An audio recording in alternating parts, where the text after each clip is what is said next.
Hey everybody, this is Andrew and JC, and we're here with an episode of Sasquatchers that you're not going to want to miss.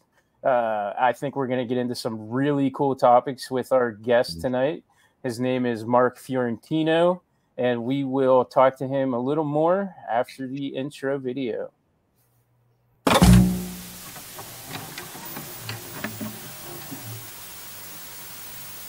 The truth is out there. Never stop looking. Never be sheep. Always disrupt.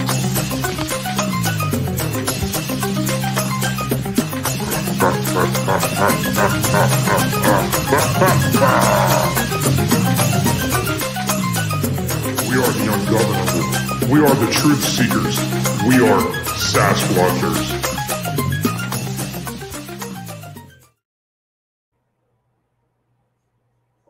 And we're here with Mark, who is an author and has been obsessed with Einstein's unified field theory ever since hearing about it at the age of 10. He has worked for many years in the high-tech industry, including for IBM. And tonight, he's going to chat with us on Sasquatchers. Mark, we're going to have no idea what he's talking about. Oh, you will. We'll try our best to keep up, but how are you doing this evening? I'm doing great, guys. Thanks. Awesome. I have my Google search window ready. Yeah, that's good. You're not something that immediately jumped out because Einstein. I have a little bit of a theory that involves time travel. And it has to do with Einstein and my very, very, very basic understanding of relativity. And I guess out of the gate, I'll just throw it out there. Is it possible to travel through time via quantum leap? I don't know exactly what they mean by a quantum leap, maybe like the TV show or whatever, but time travel is possible. For many years, I didn't want it to be, and I was against it because I think it's unethical, especially going back in time and immoral for that matter. But as I've come to understand it, especially in consideration with the other side, the spiritual realm, which is outside of time, come to learn that time travel is possible because of one very important thing. All of time is happening at the same moment.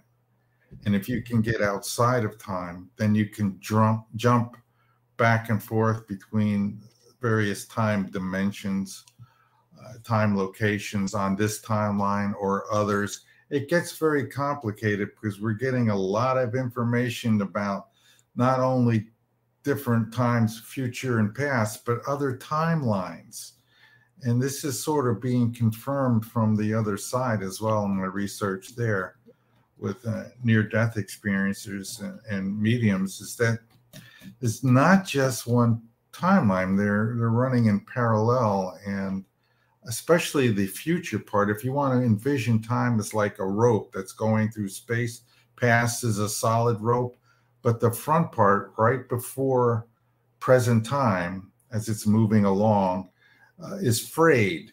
It's got millions of possibilities, and the further you go ahead, the more possibilities and possible timelines open up, only until we get to that current moment in this physical timeline does it collapse and become part of the past.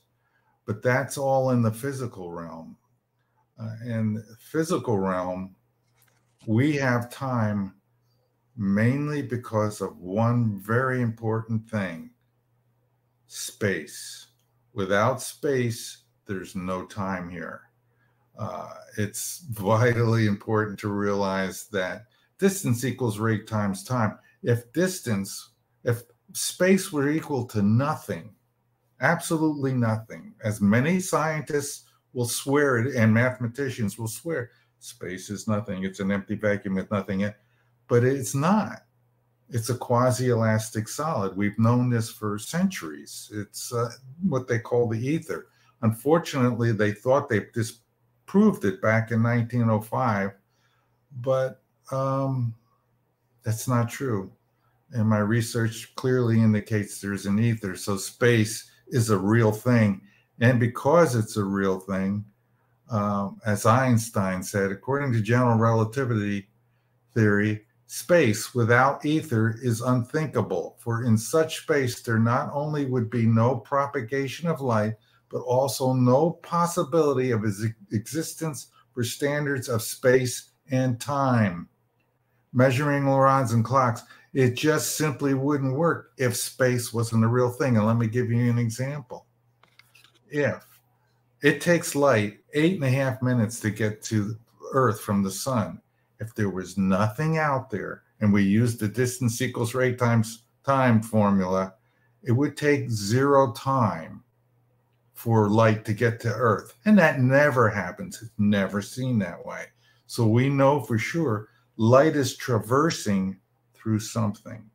So in this realm, time exists primarily because space exists, something that the creator is either made of, it's pure consciousness, and it exists everywhere, and it's always been here, it's eternal. But it gets trickier when you look into the timelines and alternate time dimensions and so forth. So the quantum leap thing, if there's a time machine, I'm not sure how it works. I talk a little bit about it in the book, but you're going to have to modify space in some way to tear it open, pull it apart, probably using high frequencies. Would it be possible to use frequency to speed up one's biological makeup, the molecules, and then through the vibration of the molecules hop into a different time? It may work that way, but in order to speed up the subatomic particles is really what you mean, like the quarks that are inside all your neutrons and protons in your body. Right. And the electrons going around, they're all operating at just below the speed of light. And if we were to come to absolute zero velocity reference to the absolute stationary background, our bodies and the speed of light would increase slightly. Well, it would be maximized and time would flow a little bit faster. I mean, a tiny bit. But if you want to make a time machine and go that route, I really believe that our government is using some sort of a fractal lens technology, which is a technology that's based on metamaterials, which adjusts the permittivity and permeability of the material. Why is that important? Permittivity and permeability are properties of space having to do with the electrostatic field and the magnetic field as it propagates through space. If you adjust these properties, you can affect the speed of light, as James Clerk Maxwell discovered in his time with the formula C equals C, the speed of light, equals 1 over the square root of permittivity times permeability. Now, people in this time, metamaterial people, people who make material scientists, know how to manipulate the molecules in certain materials and drop permittivity and permeability. This gives light the ability to move at fantastic velocities within the material. And they're making claims on the internet, on ResearchGate and such. So we know this for sure. Yeah, do they debate that, the light's going infinitely fast inside of these materials? Yeah, they're arguing about it all the time. Well, it's group velocity versus, some part of light is going very fast for some reason, and it matches Maxwell's equation. If you drop those two values to zero, that equation says the speed of light goes to infinity.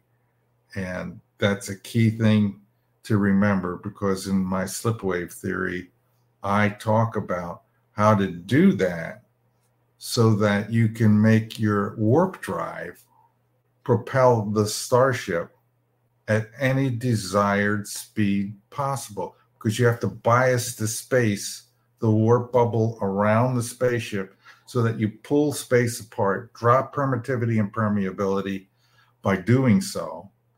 And you create a situation where you can pick the velocity you want to go. 10 times the speed of light, 100, 1,000, 1,000,000, 1,000,000,000. And so with that technology, you can get to any star as fast as you like. You want to go to Proxima Centauri in 5 minutes? Well, you go 20,000 times the speed of light and you'll be there in no time. And that makes space travel possible. So the whole thing about time is you got to manipulate space. The two are deeply interlinked. Okay, before we get down too far into any rabbit holes with this, because I feel like I can just throw scenarios at you all night and just listen to your explanations. But first, just for the learning experience, why don't we start at the beginning here? And how did you get into this? You discovered Einstein as a child, and tell us how that occurred for you. Well, it was quite by accident. I was attending catechism classes. I'm a Roman Catholic, but also a spiritualist as well.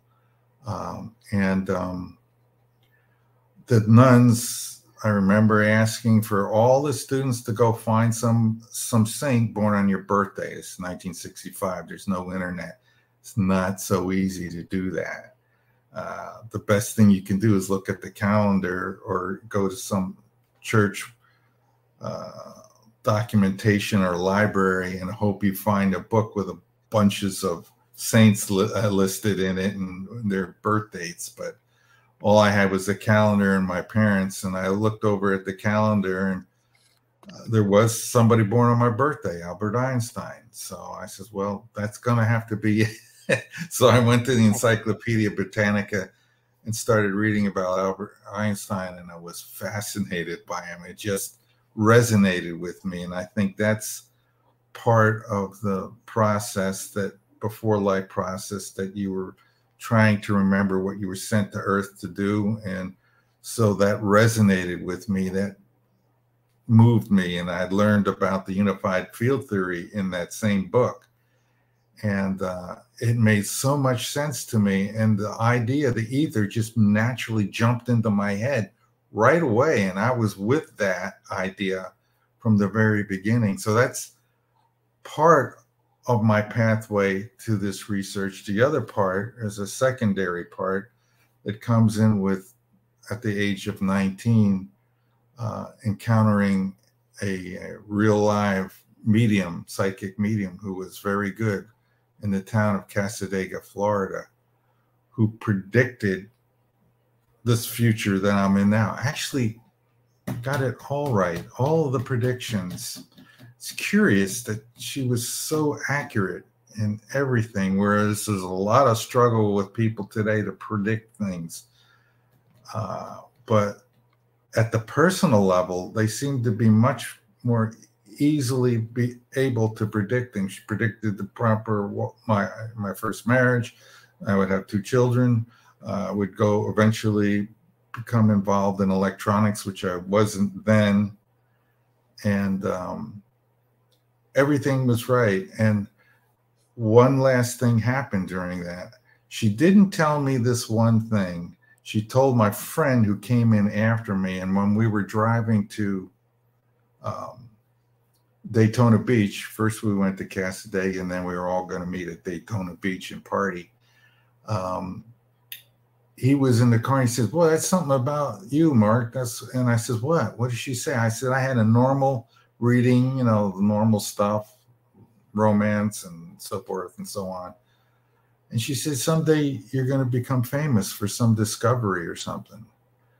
And that stuck with me. That kind of got in my head. And, over the years, I would try to invent things and such. And it was always kind of in the background of my head. And at the same time, I'm reading books about physics, about science, eventually about UFOs. Then I wanted to know how the UFOs work because they weren't using jets or rockets. And I thought this has something to do with the unified field theory because they have anti-gravity.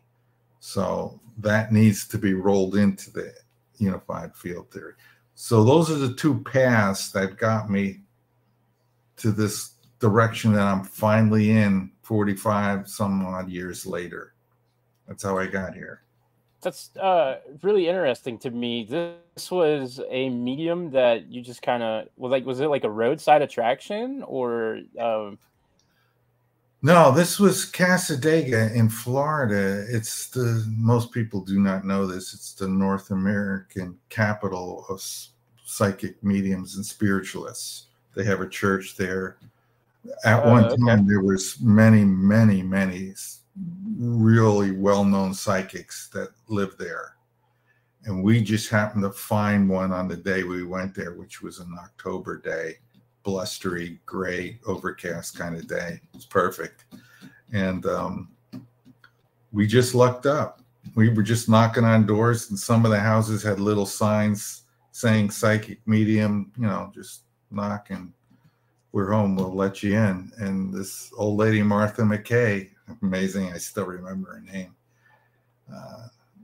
did let us in and gave us readings. And that's when I learned that I had two spirit guides who were helping me. And I've had encounters with them directly in my later life through the most stressful time of my life. They made themselves known to me in various ways, and even one way saving my life at one point. So that's how I got into the spiritual thing and the spiritual path, and that we're all born with a mission. And not to interrupt, but how did they come to save your life?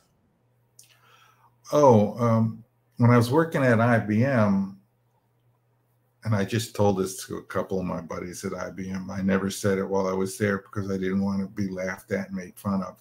There's this one guy I worked with, my best friend, he used to love to make fun of me, and I never told him, any of those guys. But now what happened was I was driving home from IBM on W.T. Harris Boulevard, which now goes straight through to where I live. But at that time, it dead-ended into T intersection. You can go left, the country roads, back roads, very nice, or you go right, shorter, lots of lights, lots of traffic, stressful. And most days, as I'm approaching that intersection, I think to myself, I'm going left. And on that day, I said, I'm going left. And as soon as I thought that, a voice came to my left ear, and I heard it say, "Don't go that way." Now, this is not like a voice inside of my head, like you would think, like your own voice or whatever. This was an actual sound, a voice, as if there was somebody right next to my ear. And I whipped around in the car to see if there was a guy in the car. And there was nobody there. And I shook it off and I said, that can't be. And then it said it again, "Don't go that way."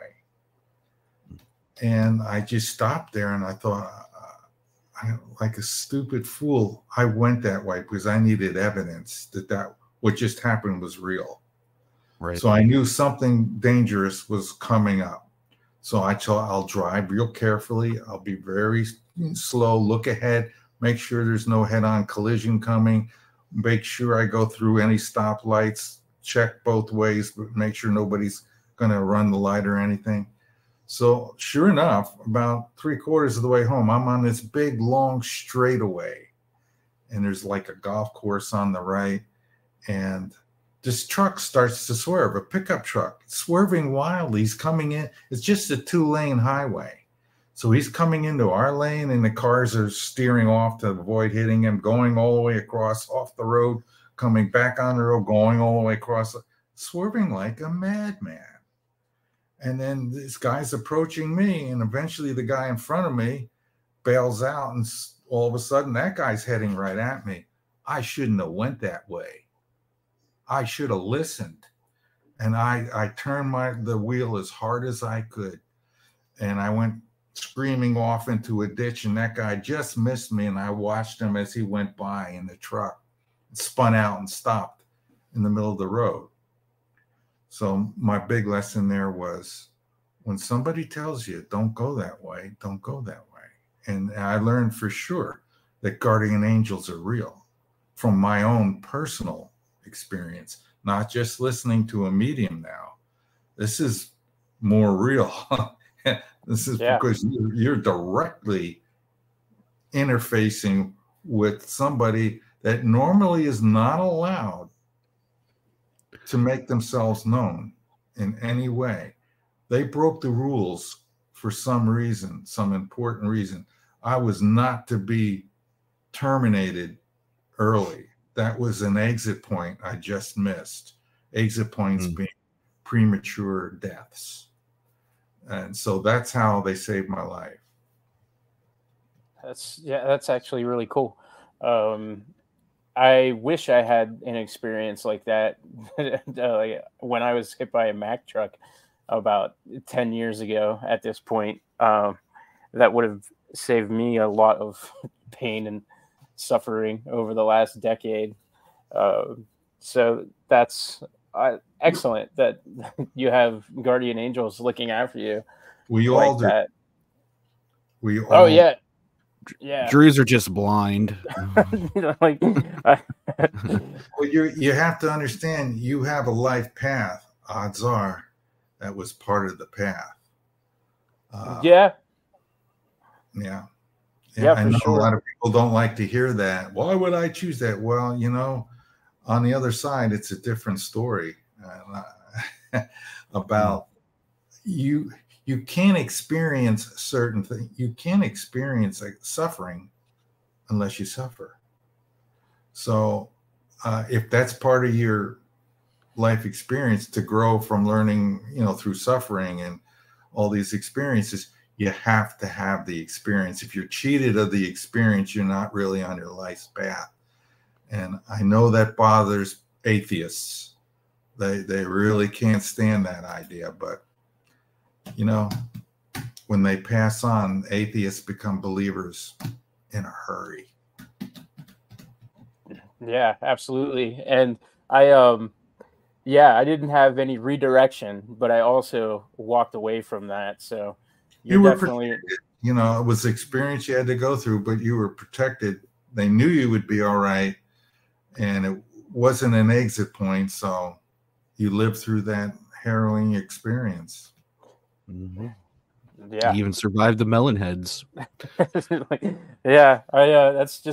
about the only luck I ever have in life, is not dying. That's a lot of times in cars. Hey, that's good. That's good luck to have, man. Yeah. Whether I'm hit by Mack trucks or they just decide to burst a flame while I'm driving, I have terrible luck with cars, but I always survive it. So that's about the only luck that I have, but it's I guess there's worse luck to have out there. You are you're definitely into mediums and psychics, and I think that's really cool, because I think a lot of science-brained individuals kind of steer away from that. And so I have yet another possible rabbit hole that I'm going to drag you down into. But I'm curious. I see psychics as adjacent to this. Maybe not necessarily like a full-on psychic or a medium, but is it possible to achieve time travel by way of your mind? And what I mean by that is it possible to like remote view or out of body and traverse timelines? Somewhat like that movie Somewhere in Time. Did you ever see that? I have. I have not. I'll have to check it out. Beautiful movie, beautiful. I think so. I think you can remote view and not only just see other places, but see other times as well. It's tough to get verification because you can't bring anything back with you when you're doing remote view and you're just seeing stuff and so forth. But yeah, that type of ability is there, and I certainly believe that that's possible to do. And there's been some real good remote viewers that's worked for the government, and it's a dangerous thing to work for the government and know too much, as some of the remote viewers have found. I don't do it. I mean, not that I know of. I mean, sometimes I see flashes of things that look so real, but I don't really recognize the place or whatever. But I'm sure there are people that can do that type of work and see things, different places, different times. Would there be a difference between the experience you had as say, if we were remote viewing and time traveling, would that be a different experience, a different timeline than if we were to achieve physical time travel?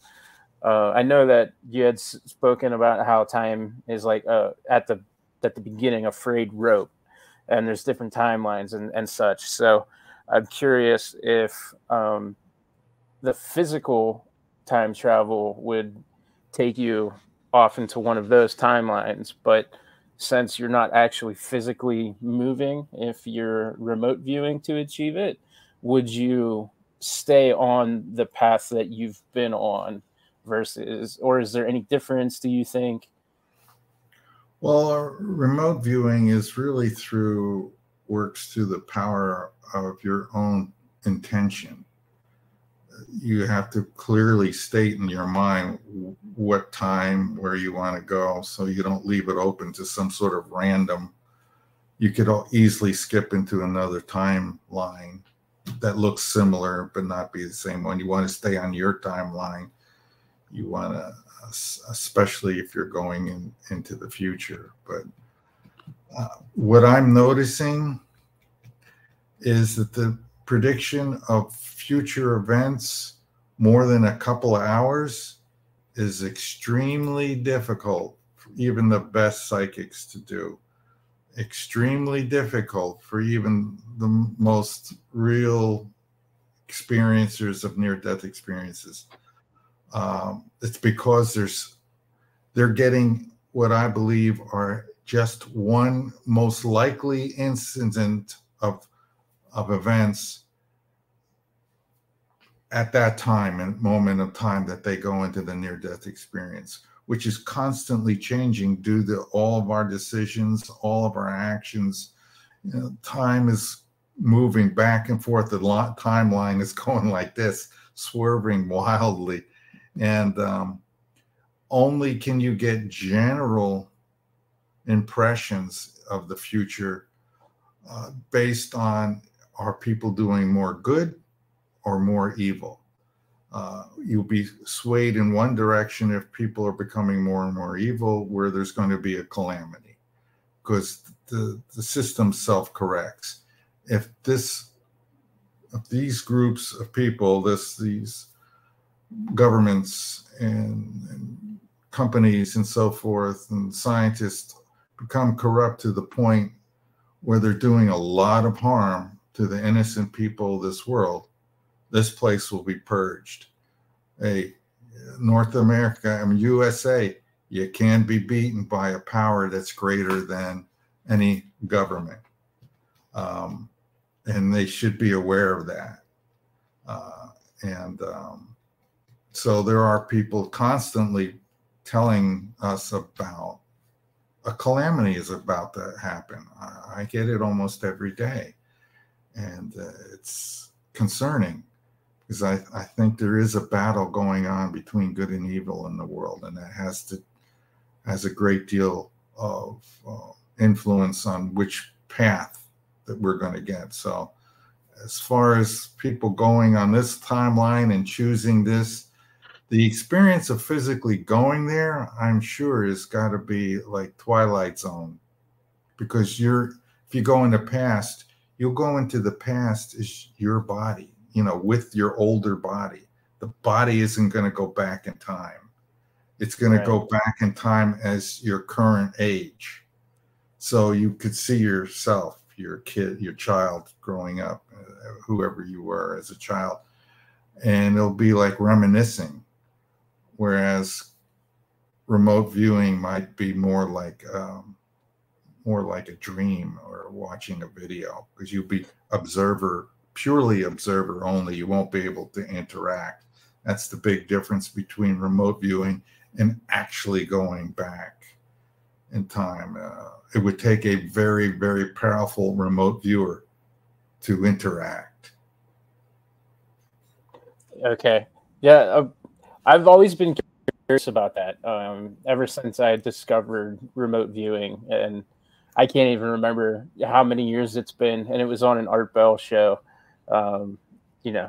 probably 20 years ago at this point. And it's kind of, it was always there. That's something that I just had like this deep interest in. And I've always wanted to talk to remote viewers, even to see if they've ever tried it. But you bring up the physical time traveler and how that you're actually physically present and you could witness your younger self. And so I guess now the question that I have would be about the various theories of what would occur if something like that were to happen. Obviously, the simplest one is the butterfly effect, where when you go back, every single decision that you make then affects the future timeline. But I believe there are some theories out there that kind of are opposing that as well. Where do you stand on that particular item? I'm just against going backward in time. Not a real fan. I haven't really studied the technology or even the idea of how to build it. Usually people like yourself that are really interested in the time travel stuff, you almost always want to go back to save somebody. In the little bits that I've thought about it, to undo my parents' death or whatever, and so that they could still be here. But I realized that whole notion isn't really right, because there's a possibility if you could do that and everybody started doing that, you would pollute this timeline to the point where it gets corrupted. And it's very hard to predict what the results of that would be, whether you could actually cancel the timeline out entirely. I don't know. I honestly do not know. My specialty is in anti-gravity and gravity and the metaphysics of that, and bringing in starship technology into the world. But the time travel stuff is, I'm sure the government is doing it.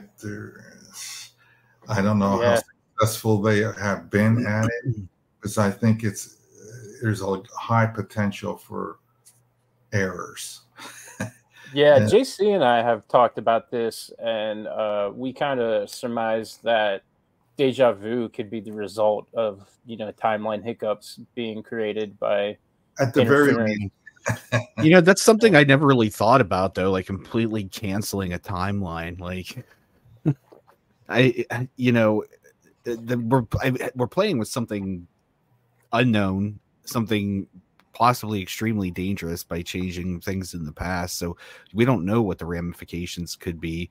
And if the timeline was canceled, how would we even know? How do we know we're not, how do we know we're not being in and out of different timelines? Yeah, because any written stuff, the writing would be changed. You would wake up with different memories in the morning and not even know it. It's frustrating because I've thought about this and I've tried to come up. Is there some sort of test we could do? Is there some sort of instrument that we could set up that would indicate a deviation in the path? And I've drawn a blank in that area. It's a very tricky business. And only if I studied with somebody who actually has constructed a time machine and looked at the math and the physics of it, could I have any hope of coming up with a way to make a detector or something to see if the timeline has been polluted or changed and modified in any way. It's I a wouldn't even know where to begin. that I don't recommend we get into. Yeah, it's Right. it's like disheartening that somebody as intelligent as yourself almost is like, well, it's complicated. Like we can only theorize. Like that just kind of demonstrates how like incredible it is to even fathom the science that goes in. There are Yes. some claims in the UFO community that some of those UFOs around that are messing around or nuclear weapons site stuff are actually our UFOs that are coming from the future. Right. I don't know. Ooh, So- that's an interesting theory. I've not heard that.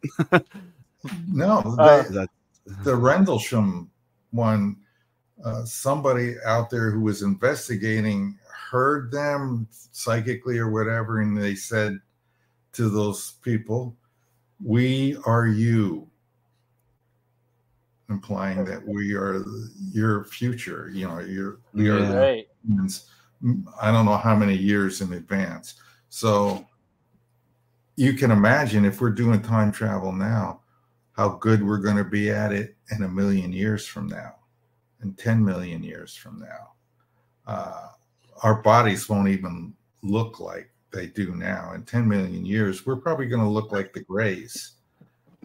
Right. That was always an Art Bell thing that he would always kind of bring up, that, we don't know. And that as time goes on, the humans could eventually then kind of become the alien life form that we're experiencing during these encounters and abductions and stuff. So that is a concept that I've kind of been introduced to for a really long time. And it was always kind of at least fun to consider. Yep.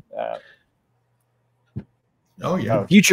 If future gray me shows up to tell me something, I'm punching future gray me straight in that soft gray face. In the face. I'm not even. So you brought up something, and I always like to bring this up because this is like my favorite topic in the world. Have you ever heard of Diglocka? No, I don't think. The Nazi bell. Oh, the Nazi bell. Yeah, I've heard of that. Yeah, Diglocka. That's just the German for it. Oh. So you brought up anti-gravity. And, there are all kinds of theories about what the Nazis were trying to do with this bell, from, free energy to anti-gravity to time travel, all different things. But since we're on the subject of anti-gravity, how do you currently think that we have vehicles that utilize anti-gravity? Yes, and I know this for sure. For absolute sure. Okay. Now, did we develop that technology ourselves, or did it come from somewhere else? The age-old question. It was reverse engineered, as like Bob Lazar says. I don't know if Bob Lazar is legitimate or not. I go back and forth on that. He's a shady character, but some of his story makes sense. Let's just say that somebody who's seen one of my shows, who works for the government, who wants to remain anonymous, gave me evidence that they're credible people. And this person and another person, while working for the government in the Southwest desert area, saw a UFO. They got close to this UFO within touching distance. That's how close they were. They saw the markings on the UFO.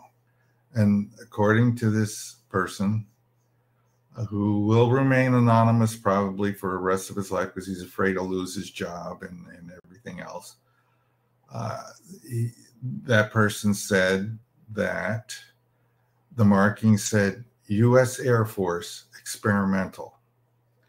And just as they were about to touch it and the other man pulled his hand back, this UFO did some sort of, it was about the size of a Volkswagen, did some rolling, vibrating sound, took off and went into the sky, shot into the sky at an incredible rate of speed.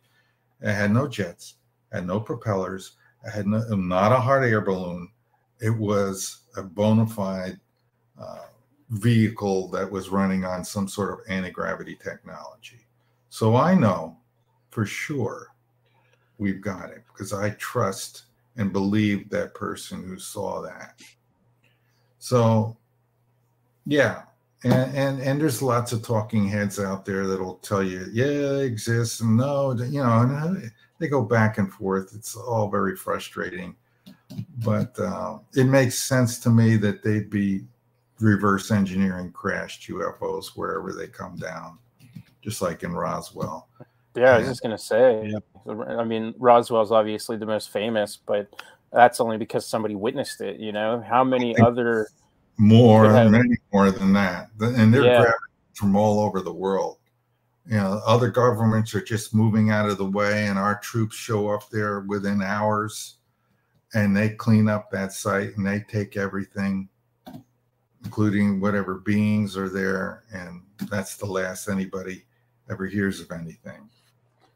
How does it work? How does one achieve anti-gravity, scientifically speaking? Like, do you kind of have the explanation? Is the unified field theory tied into that? Oh, very definitely. The original unified field theory only had to do with electromagnetism and gravity.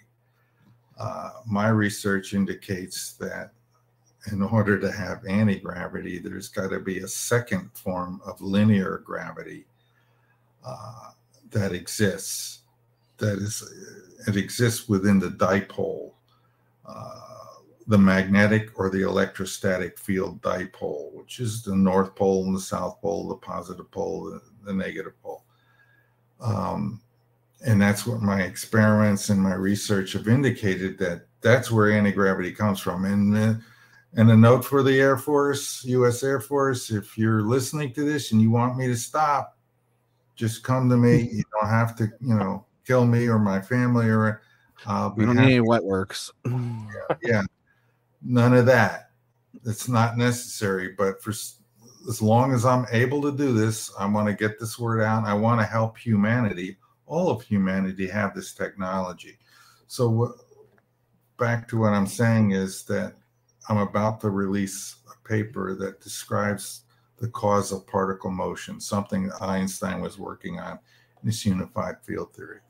The cause of particle motion turns out to be this new type of gravity, what I call gravity 2, which exists inside, let's say there's a magnet right here, a magnet. Right? Okay. Yeah, the North Pole and the South Pole. There's UFOs that use high magnetic fields. Why? Because you need to amplify the magnetic field to get the anti-gravity and the gravity field. So the North Pole, the positive pole, has the gravity 2, which has the lines of force going in it, going that way. The South Pole, lines of force coming out this way. This is the gravity 2, the attractive force. So it's pulled forward. The lines of force coming out of the back, the space is literally being pushed in that direction, deformed in that direction. It's being pushed, chases the North Pole or the positive pole. That's how particles move. Aliens, I'm sure, have discovered this, are aware of this, and use this type of technology, either magnetic or capacitors like Thomas Townsend Brown used, to create great high voltages that will create the thrust necessary not only to cancel gravity underneath, but thrust it in any direction you want. Using this technology, you also stretch space apart. You drop the permittivity and permeability. You cancel the Lorentz transformations, which amounts to contraction length will not happen. Time dilation will not happen. You're in your own realm when you're in the slip wave. You're protected from all of that so that you can do huge movements ridiculously fast, stop and go, left, right turns without any inertial effect. Because inside of that craft, it feels like you're not moving at all because the space is being deformed and shaped in such a way is that the only gravity you feel is what's on the front or coming up from the bottom of the gravity wave emitters that are there. And so it's a perfectly natural thing. You can zip at 10,000 miles an hour in this thing, the slip wave, which I'm about to announce. And you don't feel any inertia. You're not pulled back in your chair at all. It's a beautiful thing, and it has to work that way. Otherwise, you couldn't go at these great speeds. If you went to near the speed of light with a rocket ship, time would slow down, your ship would compress, the mass would increase, which would make you require more and more energy to get toward the speed of light. Not a workable system. This system allows you to harness your energy in such a way that with a certain amount of energy, you can have incredible velocities and incredible abilities. And this is your entry-level anti-gravity technology. You know what you described right there? For some reason, this image popped into my head as a way to kind of rationalize what I was hearing. So is that kind of the same principle of, say, I'm driving in a car, I'm going 65 miles an hour. I look over, I happen to notice that for some reason, somehow there's a fly in my car, and it is unaffected by the fact that we are driving 65 miles an hour, and it's still just kind of casually being a fly, just kind of flying next to me. Is that kind of the same principle of physics? Just kind of dumbed down to me driving with a fly? In reality, that's a relativity between you and your speed and the speed of the fly. You're both going at the same speed. So, but in reality, the motion relative to the Earth's surface, you are both affected by a certain amount of inertia. It's so small, especially when you're not accelerating. As soon as you stop accelerating, you don't feel that pullback. It's like you're not moving at all. Right. So this is different. This is your body reacts to acceleration because all of the particles in your body are making mass, and that mass, it turns out to be the particles are projecting small gravitational fields. And when you move massive objects with an external force like that, they have inertia. They resist the motion of being pushed by some external force.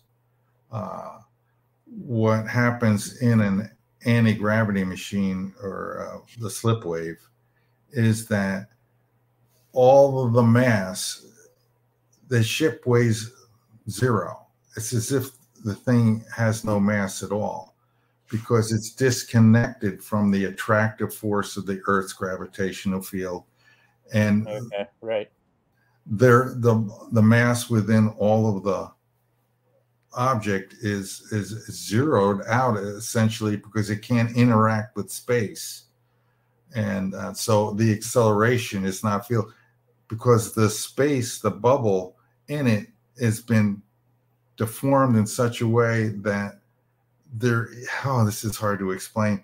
There is no inertial drag because you're biasing the space, you're twisting it and pulling it apart in such a way that all the mass, your body, everything in that spaceship is kind of in its own realm. It's disconnected from the environment. And when you move, the environment, the space, snaps into the shape of all the particles and everything in your ship, along with this anti-gravity field that keeps everything massless relative to the Earth, relative to other people who are looking at you that are not in the field.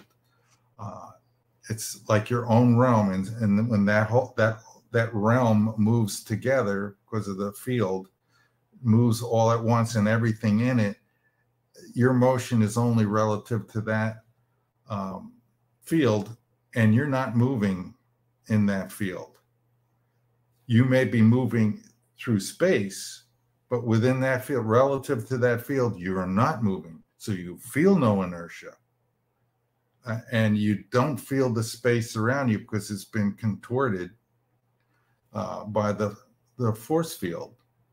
And that's perfect. That's just the way it has to be in order for UFOs to have the ability to do what they do. Looks like we lost Drew. I don't know where he went. He must have got timelined out on us. Stop messing with the timeline. His timeline was canceled too. You're talking about this project that you're getting ready to announce, and that's what you're talking about right now, correct? Yeah. Einstein, I got the idea that it was important to find out how particles move, how they did it, how the photon can go across the universe at the speed of light and never slow down, never stop. And and they don't require like a jet engine behind them to push them. They do it on their own by virtue of their own structure. I had to figure that out. And I thought, surely Einstein must have thought of this, because this is a very vital part of the unified field theory. You have to break away from kinematics, kinematics is the dealing with the motion of things without knowing the cause. It's the branch of mechanics concerned with the motion of objects without reference to the forces which cause the motion. That's an incomplete thought. That's an incomplete use of the study of things that are in motion. You have to know their cause. So I went looking through his papers, his research papers for unified field theory, see if he ever thought of the idea of working on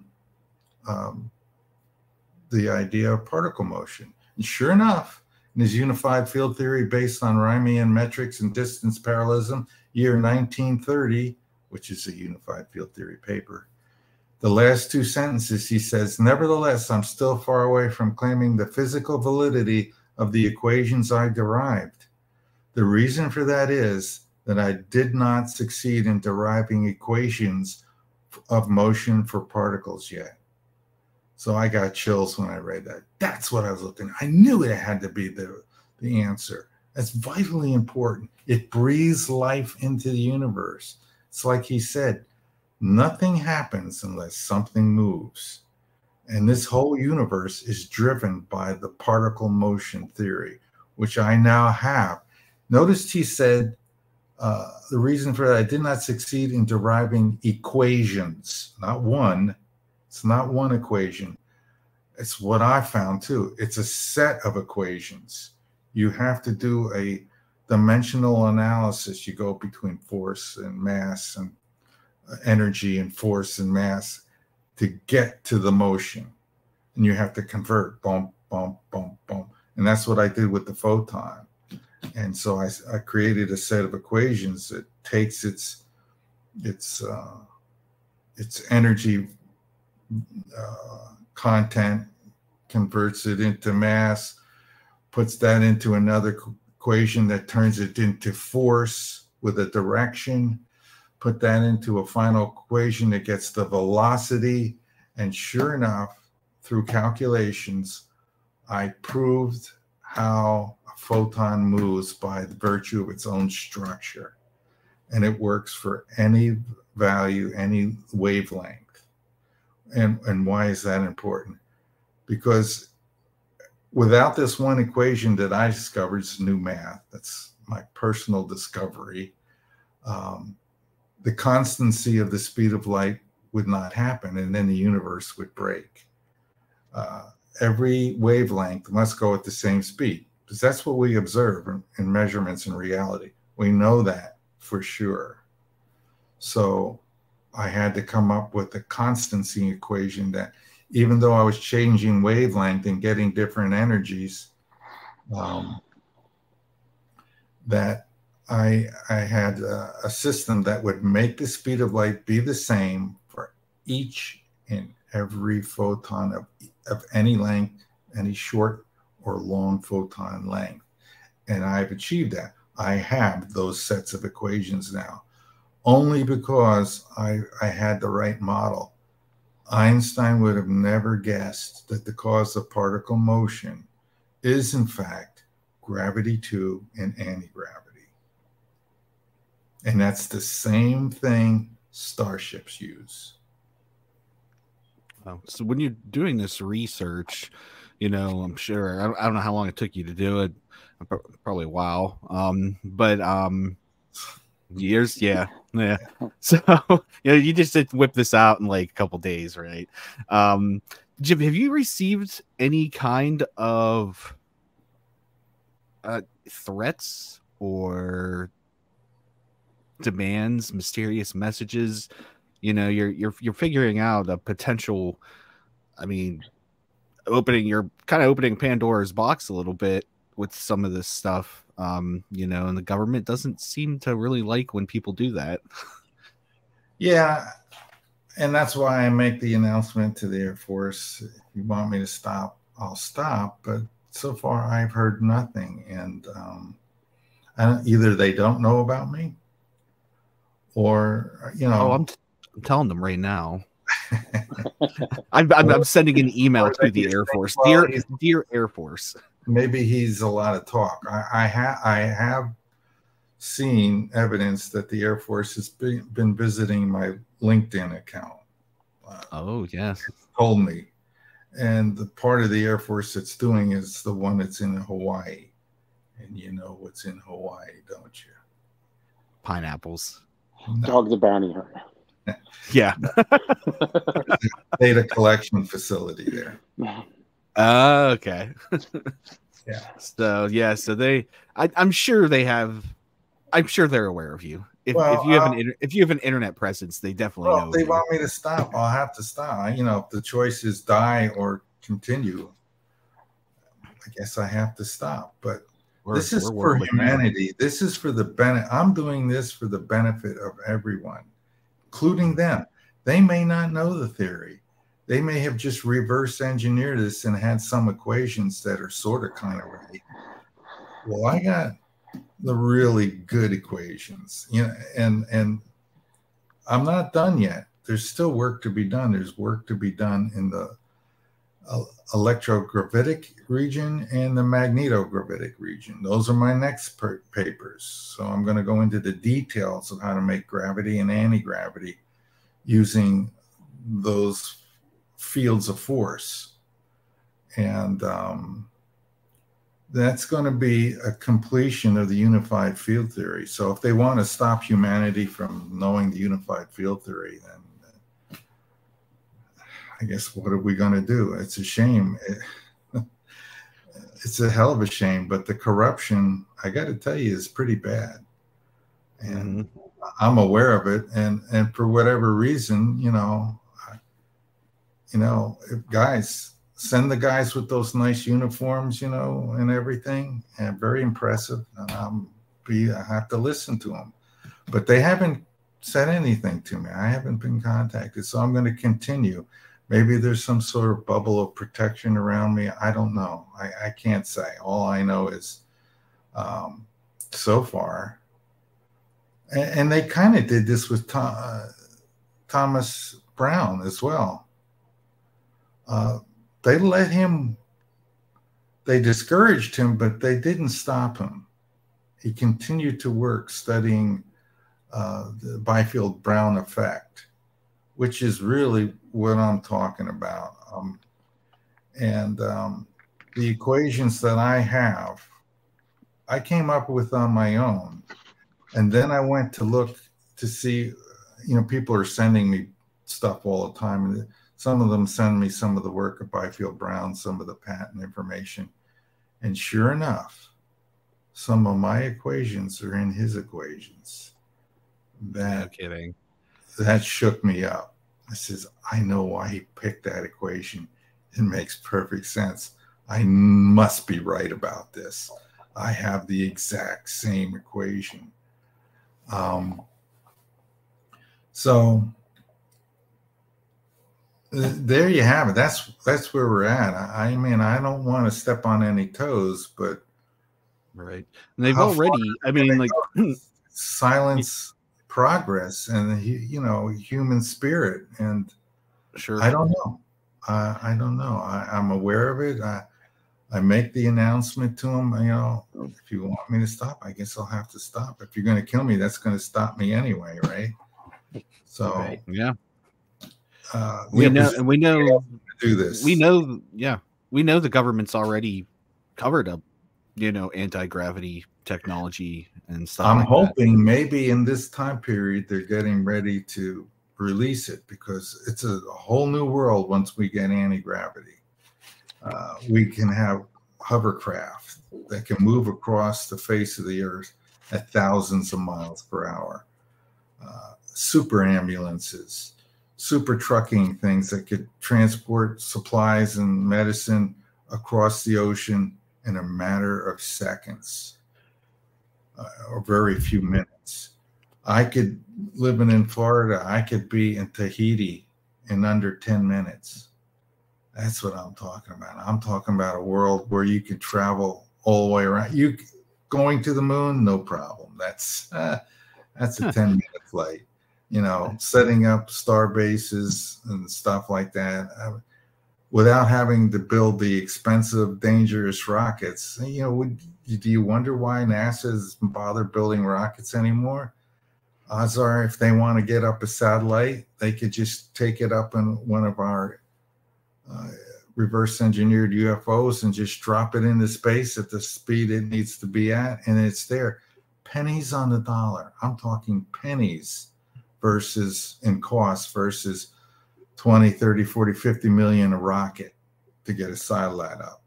So now I have a question based on that for you. We were talking about government corruption and all of the things that they do, but if it really is pennies on the dollar and a completely different form of transportation altogether, is there possibly some oil company people out there that have vested interest in stopping this from occurring?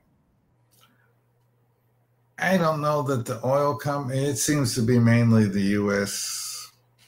military and the companies that hold the patents, and the aeronautical companies are very active in the suppression. That, along with the Air Force, and not just the Air Force, but the Army and the Navy to a certain degree. I think there's battle going on in that inner group. Some maybe want to release this information and not make it secret anymore. Maybe that's why I haven't heard anything. I don't know. Maybe they're just saying, we'll let this guy go, and maybe he will be our avenue of disclosure. Sooner or later, it's going to have to happen. Some event is going to cause us to pull out the stops, and we're going to see a fleet of our ships, either in a battle with some other country, or for some other reason. I can't even imagine what that other reason would be, but at some point we're going to acquire enough evidence, and we're getting closer and closer with the Tic Tac videos and stuff. More and more people saying, hey, UFOs exist. And some of them, at least some of them, are not ours. Some of them have come from other planets. So they have faster than light space travel. They have anti-gravity, and it's sinking into more and more heads. And the U.S. Air Force can't stop that. They'd have to kill everybody. And they got to know that they can't, the general information, all these people talking about UFOs and all these conferences and stuff, a lot of them drawing similar or same conclusions that I have. I mean, you got to realize that a UFO is a spatial bias drive. Nobody thinks they're using rockets. Nobody thinks they're using helium or propellers. They know it's this. They know it's anti-gravity. And despite the best efforts of the United States Air Force and all these other people, it's the infection of the knowledge is spreading anyway. Right. Well, I'm glad that it is spreading with you, Mark. I've enjoyed this conversation. Unfortunately, we've hit our time. I always give our guests the final few moments so that they can promote everything that they have to promote, all of your links, your book, anything that you might be doing as far as events, conferences. Just the floor is yours now for you to go ahead and advertise and promote. Well, just go to my website, www.super-relativity.com, super-relativity.com. And I got links there to all my papers, except the last one. That reminds me, I need to put a link up for that one I just put up, which I'm about to announce through a newsletter. So go to my site, join my newsletter group, so I get your email. I can give you the updates as they happen, because I'm not done yet. I have more work to do. That's what I've been told. That's my life mission. And so I will just continue on. That's kind of what makes me happy about what I'm doing. I'm very happy about it, is that this is something I was meant to do. And this is something I intend to do. I don't want to disappoint our Father in heaven. So I will continue on this path. My best advice for the world in general is, there's one commandment that comes from God for man: love one another. If we all do that, then I'll be safe. We'll all be safe from harm. We just got to get back into doing that. But as far as, my book stuff is on the site, links to Amazon, or while the supply lasts, you could get a signed copy of the book from my website. Yeah, very cool. Okay, everybody, I want you to, check out the links and, sign up on my YouTube page. And you know what? Yes. Buy the book and buy it at the speed of light right now. Yeah. Now. And if the Air Force is listening, come look at my LinkedIn. You've been put on notice. Instead of his. Air Force. We have Mark's back. Thank you, Mark, again. This was a fun chat here with Mark Fiorentino, and I had to say it again just so that I could prove I was saying it correctly. We're going to go ahead and hit our outro video, and again, thank you for coming on. This was awesome. You're welcome.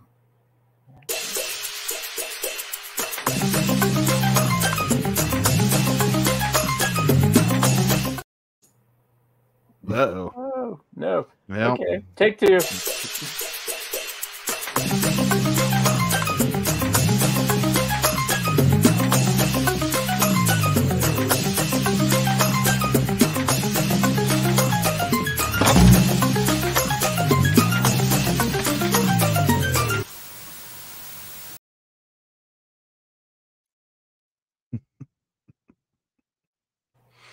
Thanks for squatching, everybody. I never had these issues before we called out the Air Force. Have a good night, everybody. Timelines.